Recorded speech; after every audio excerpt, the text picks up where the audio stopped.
దశాబ్దాలుగా చూస్తున్నాం. ఇదేం కొత్త కాదు. చట్టాలు కూడా పనిచేస్తాయా?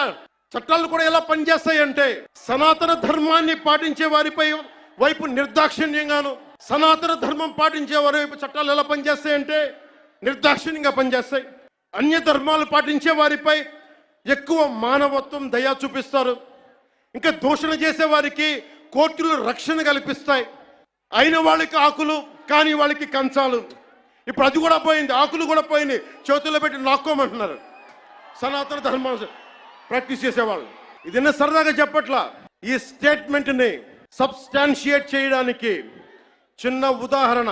ఈ మధ్యన ఒక యువ నాయకుడు అన్న మాటలు, సనాతన ధర్మం ఒక వైరస్, దాన్ని అంతం చేస్తాం. మీరు ఇలాంటి స్టేట్మెంట్స్ ఒక ఇస్లాం మీద జరిగితే వెంటనే దేశంలో ఉన్న కోర్టులన్నీ స్పందిస్తాయి.